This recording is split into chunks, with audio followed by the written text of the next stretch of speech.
tunia hi episode 10 iningai diu a hi Will chan chu adei lo phan hin ke jong lung hang ta da chi do ina hi le Will hin anung adal zalin ka duty khat a hi zia ka bol te angai je ati na he le ket hin mi zo se na lung se ding hi na duty dan ham ati in Willin hi chi duty hi kapan bolding a ap e heti na he le ket nin masanga banga chu officer rona ke hopi theilo ham ati in Willin chiwang chu thilbai a hi poi aji chu mi zo si in Alice hi aza su ke a hi ji hin ama hong kile kit to a hi le a ha sa e ati na he le ket nin nang la ka hla so nom pon ipika loading hamtir akitomin Willin lungkham hi in tu ta din any relationship hi ago a ikoiding a he ati in aki holhan hi Petra in ahung mudo tan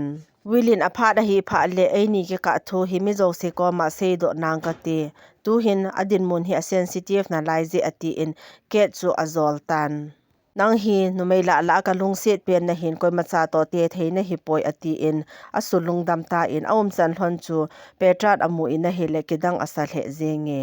Alice in file to dinga ho chu ban nei chan ave in Petra hin khate ni chan chu sei dia ti wang hin a sei do ngampon Alice in mona te ni nu pa thi na chung changa hin he des hin a bol a hi ding hi aging mon a hi le Petra in Thailand langa ho to ki zamat nangi ati in Alice in tua hi ke le ket bo se ka hitan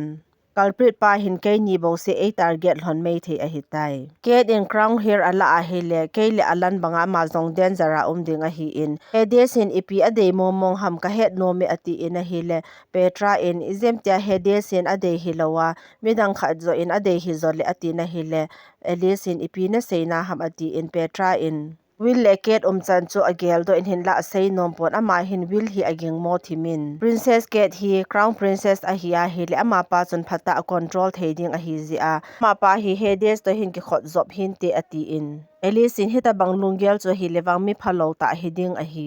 Kate ading hin kalung a kham walin je chon Kate guard ding hin mi solbe in lang alan na het ro le nei hin het sa pe uvin Mona te ni thi na chung changa evidence in hold the ovin lang ami ka het do a hele kamo vet loading a he atitai alan zong aga pot do na hele restaurant khat na hin alut gon asum choi cho vet na hele hlom ji chun ama zong alut tapun lampi pang khat na apple ki zo chu khat a ki cho in ama zong apple chu amo ni atai pen hin CCTV footage a hedes hi a hin modo ta na hele hi chi alim hi Darwin agabet sa zaltan dan hi Prince Alan a hinge ti hi a het na liding a hi ji hin akin na thei pena ke jong Harriso sa ka chi angai ji Prince Alan ka ga hol do a guard ka ga bolding a hi anu le pa thi chung chang a hin no mo asal he jingin ti ja hi thi be cha a achanga po do hi mei the a hi mi phalo hot amu ma sang ova ga hol do te ngai ding a hitan a hi chu ka duty zong a ki chai ta ji hin ka gel kho khatin boina ato eti hena sa e macha bolowin ka nom poi ati ina hele Darwin in zong ema sei pot athi be in ama zong zan hin in a hong ki le hin alup na lum lowin sofa chunga chun ai I modern ta in anu hin a hong modo ta na hele a ko ma hin aga tovin a thowin na lup na zo in ga ki imunin ati in Darwin zong all ta na hong ha do ina hele anu hi Alice danin amu in ama hin akhang mang manga Alice hi amu a hi Alice in tua hi Harriso sa ki le ka hitan iti le ikimuto ki hlonding ham ka hepoi ati in ama zong ading do in achi do ta in a hele Darwin hin your highness ati in Alice chu akovin anu in chi chu aza pha nin ama zong thi be chan ading do in achapa chan chu avet na hele alung adong le jingi mona te ni thi na video footage hi King Henry ho hin ave ovin King Henry in pale sunga culprit pa hin spy anei ji ai mazo si a het hiding a hi in hichini kho a hi alan hi a target a hi hin la wangse ta in mona te ni in wangse na na to khan hone ati in a hele Alice in Kate guarding in security atam thei penin koi ovin lang aga na thei penin alan zong hin hold ovin tule midang akisu kha beding ka dei tapoi ati na hil officer hon zong hengi ati tawi Kenin hedes hi gu thimcha in aga ke mopi in palace a security atai le jing in Alice palace a ko na pui do na ding lampi ngai to ngai a hitai apam lang hi asung lang banga security atai pon pam lang zo a itha theina ding chance atami ati in a hile hedes in iplan hon afel na ding chance zong atami ati in a hile Ket hin ke ka e het pi le ka kinep na zo si nang bo se na hitai ati in Hades in lungkham hi nanga dingin imazo si ka bol theize ati na hele ket hin abeng acho pi in amani hi masanga pa na anaki ngai hlonda na hi ket nin lengbai ka hin po pu chu eite ni iti hi zong le nom ta a im khom thei hlon ding a hitai ati in chule Alice pa ma ka soldo phat phat le ka hin he sa pe ding ne he ati na hi le Hades in tu chungwang ima bol khel ta pongi ati in ket zong chu achi do tai sapei khat hin Petra koma Hades si Heriso sa a umeti thu akiza e ati in a file hi Petra apetai Petra in zong a file chu avian Darwin hi phone a bol pe nga lin hi chi file hi Darwin in Thailand apa na a hin thot dan a hi Darwin hin will zo hi aging mo in azi chu amho gama financial crisis anei u zong hi a hin hedo tan tija Heriso te to akika o asu cha ding thu zong a hedo tai Petra in zong will agin mo thu hi asejin ama in a control thading ket hi crown princess a hi sa ding nom zong thu zong hi a hedo tan kanin ken zong hi ti chun ka ging mo e ati in a hele Darwin in ibola na gin mo hamtin adongin kanin ket le will san hon agin mo thu chu asejin na hele Darwin in Prince Will hi Princess Alice to engage hita chu me ati in kanin kin ka he dana wang Princess Ket hi mi sensitive ta a hi in Princess Alice adinga zong hi alunga lungim ji a hi Prince Will hin adin pi in chiji a hi Prince Will hin advantage achunga ala gu zong he mei thei a hi ati in a hile Darwin zong hi Alice ding hin alung agim the zinge Petra in Alice koma Hades si Heriso sa thu chu asejin chule mona te ni thi namuna Hades akimu do thu zong chu a file chu avet sa tan ichi file hi Darwin in a hin thot a he ati na hile Alice in ebola mi dang chunga na kingap na lai ham ati in Petra in Darwin in eki thopiu a hi bove so ta naga na panje a hi na hin gel kho zong hi mei thei a hi ati na hile Alice in achuti a hi le chi information hi petrol ho ko ma pi in lang Hades si hoya ke sel ham ti hol do sa in lang Oin aman cha ham ti he do na dinga ama mat angai je ati in a hile Petra in zong henge ati in a chi do tan ti phanin phata in aman zong security ho hi ato ding awai a hop pi in ket so apang te ni zong cha ki hopi na hele ket in amutan ti phanin ama te ni chu a ko lut in Petra to chun epithu na seyu ham ati in a hele khatnu hin nang ni si ana routine thu e dong ovin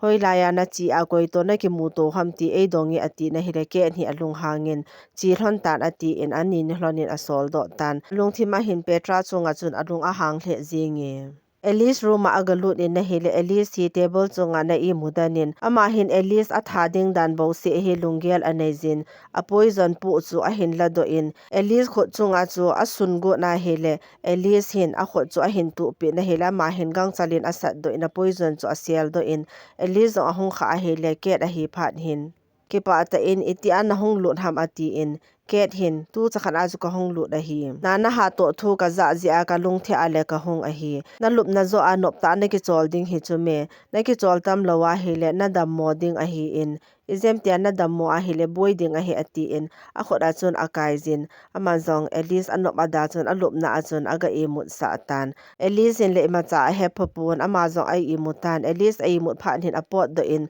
table chunga alim vet chu avie in a hele mona te ni accident na lim chu a hi phan hin alung hangin akitomin a hele file khat hi ahung khi tha in a file chu ala a avet na hele ama le Hades lim ngan chang a hi phan hin khan ho loin mudo khan te ati in alim chu ala do in gang chal hin aman zong a hal loi chaltan a thil hal chu bom khat sunga hin a selta in a hele Petra ahung lut chatnin Princess Alice na ato na lai ka hi sa e ati na hele ket hin laya hi imu a nalup na ki cholin ka ti a alup na langa ka ga imut sa a hitai ati in Amazon ki het mo sa ta hin achi do tan achi do nung hin Petra in file sunga lim la ho chu ave in thil nam khan hi aza in Amazon ki heile lia hele ke din a thil hal a koi chu a hin mo do tan alim chu ave na hele ke le Hades lim anahin che phanin ket again mo na hi asang che che tan ahung pot do in gang chalin Darwin hi phone a bolin ket again mo na thu chu Darwin ko mahin asei tai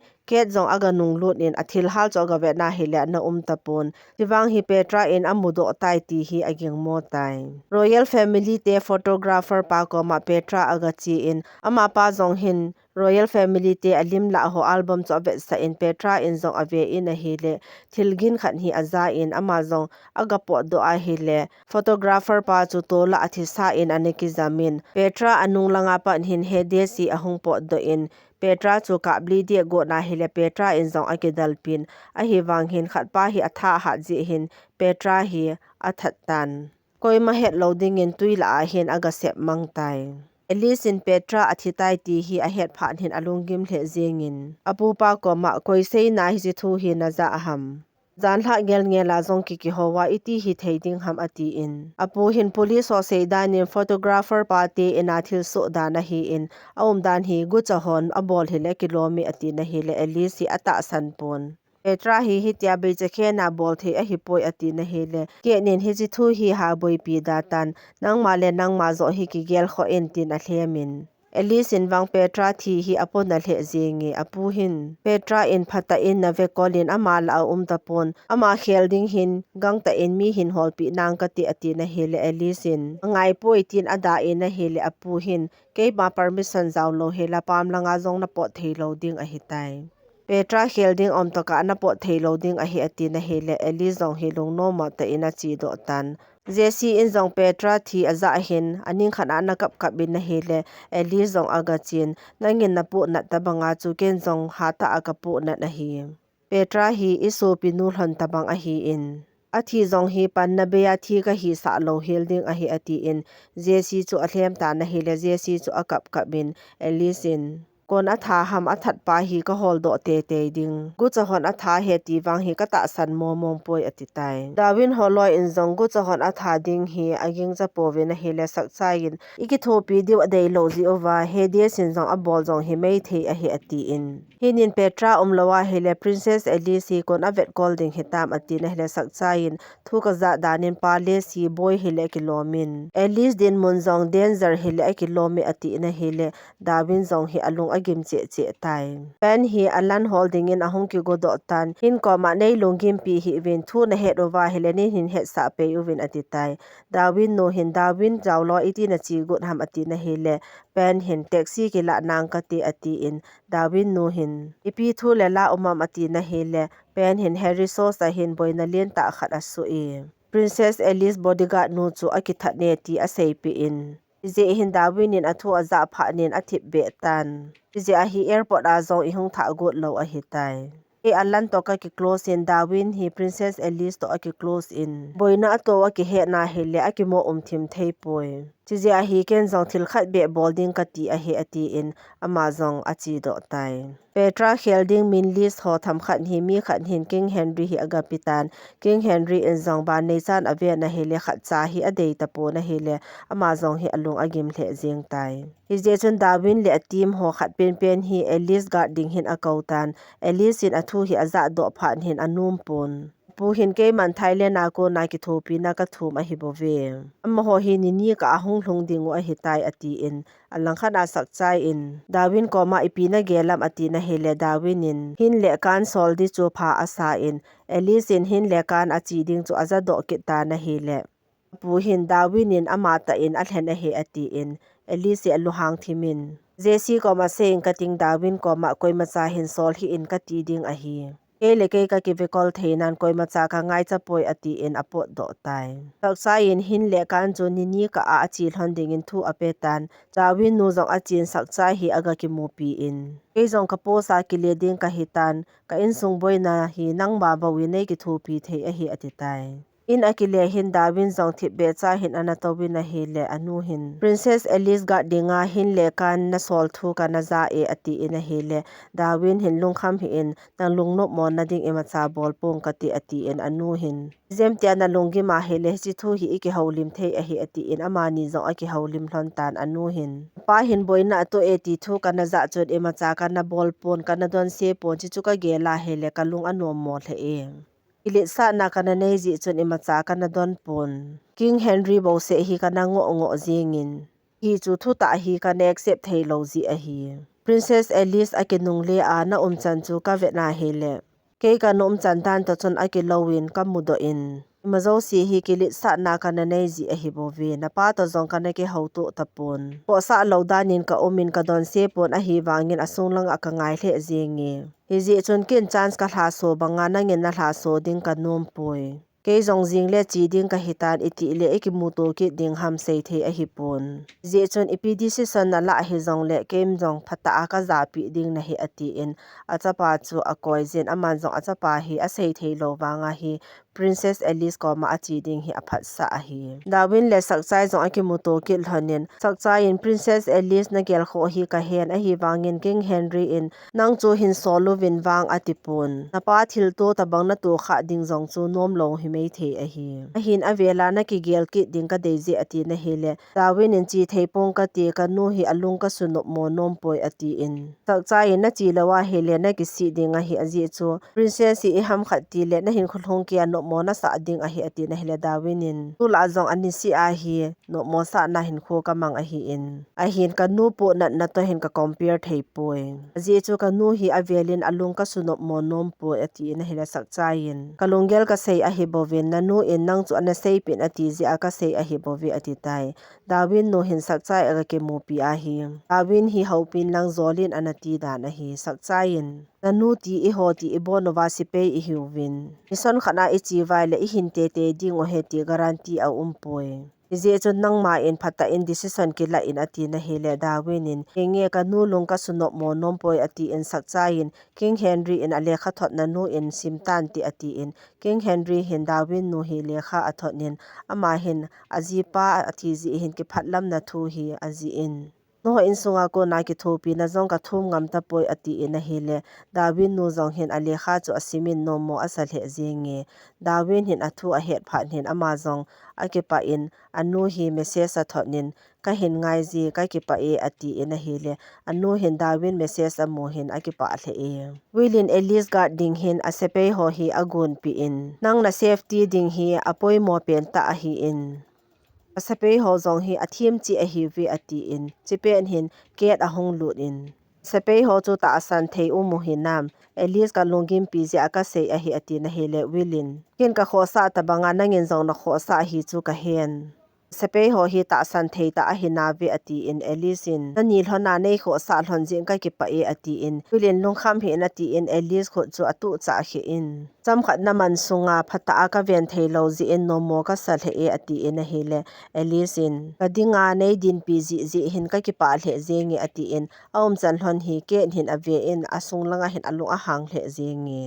Lisia po ko ma achin Wilin ke ga dinga sepe angan si ho chu jing le hung diu na hung ki mu pi ding a hi heji chun Thailand langa team ho chu cancel boltan ati na hele apu hin ki got na banga admiral pan a team ho a hin sol ding a hitan itia bolding chu no mo ka sa e ati na hele Alisin kezia emacha ris ala ta loading ji over admiral pan he them nan te ati in amazong achi do tai ajing hin King Henry in bil ko ma sepe na hin sol jin ka ki pa e ati in sepe hin jesi ahung lut in Princess ga dinga ki gung ho Thailand a panin ahung thung ta vi ati na hele King Henry ha ki pa ke hin ko lut evin ati in a ko lut wa hele koi madang hilowen Darwin ana hi in Elisen amu phan hin apu ko ma ebola cancel na bol ham ati na hele apu hin Darwin in naga ding hi pha ka sa hi ati in bil ko ma na sepe ho jong chun Elise aga tho tho ding o hi ati na hele Elise hin sei lang nung sol jeng tan aji chu Wilin jong a sepe ho e got pi nai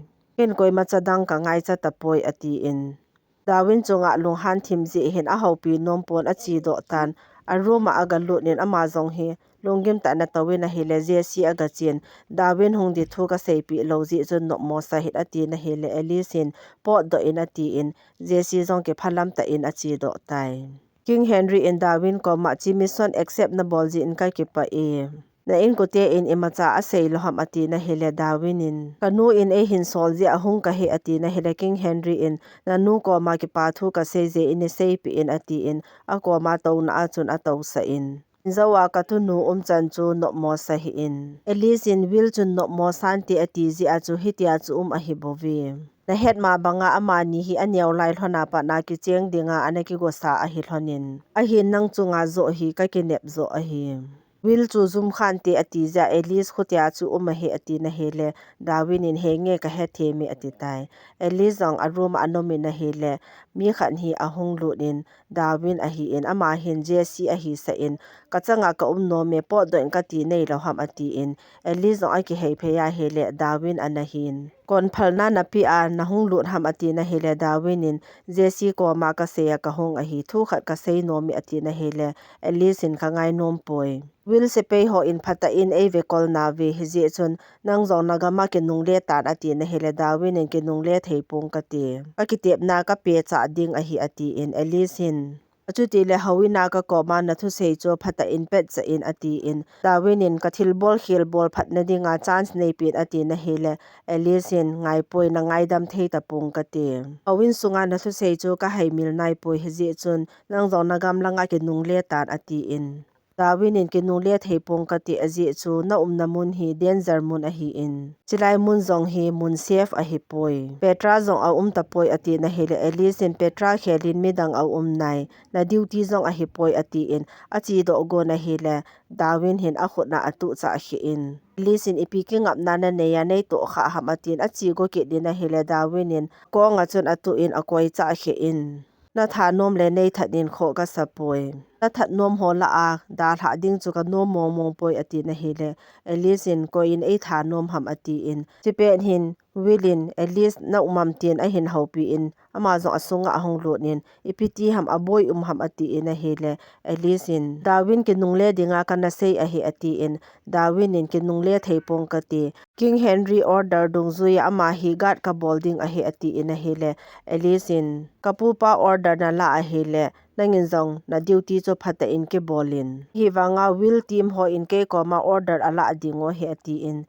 Darwin in zong henge ati na hele Alice in zo ta a mi khani na that no me na ti chu koina seina ham ati in a hele Darwin in will chu ave in amina sei nompon Hades ka seina a hibovin ama pa hi Harry sos mun a tai ati in a hele Willin hi chi thu chu mi zo si in a head a hitan Tiwanga Thailand apa na hung kho angai poi ati in a hele Alice in kin la thu poi modang na het ham kiti a chi chu a hiya hele nei su long no mo the e ati tan ma zong thip be cha in a chi do tai Darwin zong ahung po do ta in a hele anunga hin Willin a hin zui do in na hong ka ki pa e Alice a safety na dinga hi iki tho kho mo ngai ding a hin na thilbol na a hin ka ki kum nom pon Alice guard boarding zong hi koi ma ka mo ngan si nom poi Izem tia bol khel na nei po a hele King Henry ko ma ka sei do pe ding na he ati in a hele Darwin in zong he nge ati in Willin ka hin thim vet jing ding na he ati in achi do tai ama zong ke to hin aga ki muto tan ket in lung no mo hi in kapupa in Darwin zo hi ata san zo a hi in mazi a Alice Thailand apa na dam se la hong ki le a hi mai mo di a dei lo ji a Darwin hi anung sol go a hi in a hi wanga Alice in Darwin zo hi ata san zo a hi ka na ko na thu ka he da na Darwin le Alice ki ka awang hi thil khat hele kilomin chi ji a aga na thei pe na Darwin hi I tha ngai ding a hi ati in a hele Willin keima level he poi bai cha khe na ka bol thei a hi ati tai pen zong Harry sos aga hlung tan Jesse to hin a ki homat jing hlonin ama ni hi aum khom hlon wanga hi mi het loading da na hi phona ki ho hlona ki he to lo banga hlon na hi lanchi na ding mun ho zo si chu apli sa ki choijin aga hol tai alan na in hi panin aga mudo tan asunga aga lu ni na hele anu langa pan hin mi khan hin a hin thamin ama zong hin alan a hi lam a hepon a ki dalpin ave na hele alan a hi chu a hin he do tan alanin Alice in na hin sol ham ati na hele panin a hi poi kama chama hung ka hi bove na that ding ho hin to hi na hol jing lai yu a hi in Princess Alice hin na longim pi the zinge kile in lang pa le sa ga tan ati in na hele lanin Alice in a hin sol poi na ti in Ibola ka kile a ei that go ho ko ma ka go ding ham gang ta in nang zong kinung le tan tin a sol do in na hele pen hi anom pon chilai mun hi mun den zar a hi in that go ho in zong na hol lu a he ti na hele alanin izem tia I hung hol do ovai le ei thau la ki chai ati na hele penin angai poi na thi thei loading a hi ati in alanin koi hi le khat ve ki thi so ke ding a hi in Lis ko ma laya ko hi na sei do po po wa hele na thi te te ding a hi je chun gang ta in nang jong ki chi do ta na ti in pen chu ada sa in a khoda akai do in pam langa chun a sol do in kot a kam khum tai Darwin in a plan sim hi King Henry avet se in investigation data ka sima hele nang poison na ki bol na le at least ta banga ana ki sim nu a ki thana chungchang ania hi poison ke mang a hi in a culprit pa hi poison man langa thim ta mi hiding a hi izem tia Hades hi a culprit a hi ta a zong le achanga hi lawa asunga hi akithupi umdingin kaging mo in pale sa hin security izat koi zong le chun Princess Elisa dinga hi danger tho tho a hi Chizia asunga pa hi emat do te te yu angai tai ati pe e aki ho chai lon hen Darwin zong ahung po tan ke nin gu thim chan apu to aki ho chu a het phan hin Hades aga ki mu pi ke nin Darwin chalai mun a hongin kapu pa to hin plan khat wang hi agong hlone Darwin hi Alice to ikei khan angai ji ati na hi le Hades in a hi lo le ka tha do ding hitam ati in Ket hin chiwang chu a risky wali Darwin ka bol cha to ka hi pale sa na hung ki le loading a hi ati na hi le Hades in ipiti na bolding ham ati in Ket hin tha ima sen lo hela a bolding dan ka henai ati in lungel thu ta ane zen ama zong achi do tai William Ellis aki mu pi ki nin amani zong ahong ki holim thone na hi le Darwin zong agachi in Will koma King Henry in na ki mu pi no mi agati tai chipha nin Will zong King Henry aga ki mu pi in King Henry in tu chan hin a culprit pa la aki mando pon Keile Darwin hin asunga mi hiding hi kaging mol hanin Hades to hin asunga mi khan hi ki thoding in kaging mol hani ati in ke din apu thu sei su thi be chan angai jin King Henry in mi chu ka ruma be cha khen na lu thei mi hiding a hi ati na hele ke din koina gin moham ati in Darwin in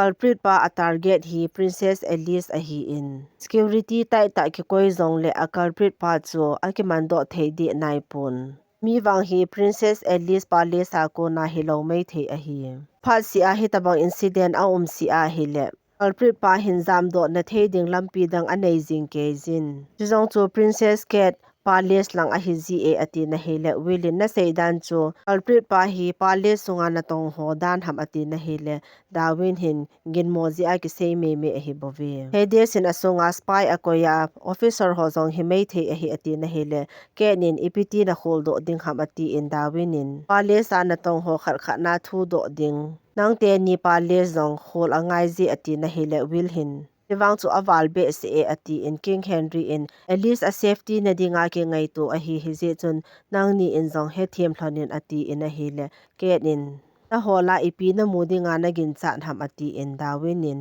culprit pan aman hi poison a hi in poison ki mudo na pen pen chu ama ki ngo ding a hi ati tai Jesse in hi chi thu hi Alice aga het sa ta in a hi le Alice in Darwin le kapu hin ipi plan agon hon ham Darwin hi anung thim zui in ati in Jesse hin Darwin nung hi athim zui tai Darwin in sepei ho akipu yin Ket pale songa chun agalu tawin in songa thil holding in a chi tawi Jesse na het pha hin gang ta hin Alice aga het sa kit tai Darwin zong Ket room a chun agalut go in a hele Alice hin na lut thei loading a hetin a hung khamin koi phal na na ne ya hitia chimi room na khol gun ham ati na hele Darwin in King Henry in phalna ap a he ati in Alice in chiwang chu kanom poi ke dong lowin nang ni in plan na gong hlonin ke nin no mo sa ding lam ne hel hon poi ati na hele Darwin in mizo si hin nang safety na dinga hi duty ke bol a he ati na hele Alice in ke safety na ding hi kilep nan nei hi in lang Thilbol gon hin mi akito mo sa gon a culprit pa zong hin na plan zong hi abon na het so ke ding a hitai ati in a hele Darwin in nangin phata na handle lo ze a culprit pa zong ke mando theilo a he ati in Alice alung hangin Ebola hitia chu nei ho ham nang koi na hi a ke koi ka hi ham ti hi hei mil hi in ke hi crown princess ka hi ka sei na bolding a hi in hi je chun ke le will palace holding ati chu gang ta na nga ding a hi Izem tia kathupi na zui lowa hele got na chanding a he ati in ama zong lo hang thim ta hin achi do tan Darwin in zong upai anei tapon asipei ho ta chun ahung kin le ta vi Ken hi aki cha ta je hin a poison hi mun khana na sung hatan Darwin in ken hi agin mo je hin a palace pam langa hin aga chin aga vele le na hele ken hin laya pi na hung bol ham ati in Darwin in alut na le apot na lampi ka vet he ati na hele ket hin na hong na hi alut na apot na umpon gin mo thei ipi na mu do umamati in na hele Darwinin umzong le imacha ka seipi thei loading na he ati in ketin kewang na seizo siu ka nop ding a hin izem ti agin mo na thei thil na he na hele nei dongin ati na hele Darwinin zong hengi atin thip chanin apot do tai Alice in Darwin aga kham thu hi King Henry na het phanin Alice apho in Alice in koi macha to kina ding zong kanum poi Darwin in method aza dan hi ka deipon will le ket pa les aga khol gut a he ati na hele apupa hin bola na mona na accept thei loham Darwin anop nop bol sa in nang dinga ki bol a hi ati na hele Alice in ebola mi zo si nang dinga ki bol he na ti so ke yu ham ati in apu hin Darwin ven na zala hi ti chan na dam hi na het loham Alfred pa hi aga na thei chanin kamando nomin chizia Darwin ko ma ki thopi na ka thuma hi ati na hele Alice in a hi wanga ma ki thopi na ka ngai chapoi ati in chipen hin apu pa hi ahung dam mo thim tan Alice in zong to na chun ato sa in alungim the in apu hin lo chalwal hi in Darwin na to na hin imacha suboi hi in lang thi masanga ke khela na panding hi ka munom a hi atitai King Henry zong adam pon Dr. Pa hin agave e pen jong chi do lowin in maya to cha khe na hele alan hin amu do phan hin ebola lai chu nom na lai ham ati in penin loi le pai khat hi na za la hung ka hi in loi khat in boina to a ebola ka ke nung le ding ham ati na hele alanin zong la chu nei ki thopi theipo na ti ati in penin Alice ko ma sei do hi na ti hin hi ji chun laya hi ke kom danding a hitai ati na hele alanin na nop le umin lang na nop le chi in ati in ama zong a chi do tan cham khat zo hin ama zong ina ahong ki le a hele ain sung hi anaki su thing sanin penin a bol a hi he je chun pen chunga chun alung hangin a apple cho chu tol se nan anei na hele penin ipi bo zong la chun ka su thing tho tho ding a hetin apple ho chu alu tu bin alanin thil khat bo na bol dinga ka se a hi in kom na hi koi man he sa loading a he ka ti in ade sana Alice na sei pi loading a hi koi macha to hin ka ki involve nom pon ade sana pa le sa ho to ka ki involve nom poi itia nom le nang zong ka hin ta san loading na hitai ati na hele penin koi macha ko ma sei do po nge ati tai King Henry in Will Alice get chu a ko khomin ta ko mo wa thu khat ka sei nom zia ka hin ko khom na hiu ve kadam theina zong hi alha sam che che tan hi je chon ka thi ka a ka pham mun hi na lo a coronation program a ding in ki gong ta in ati in Alice chu azol ta in a hile ke nin hi chi thu aza do pha ne lo hangin bil hila a ki pa the e Ket a room anung hlun hin a ki tom za jeng tan Alice leng nu a hi ding hi athang si le jengin lungthima hin Alice hi leng nu hi sa ding hi anom hi be jengi tunia episode 10 ise yu hi chan hin anachai taute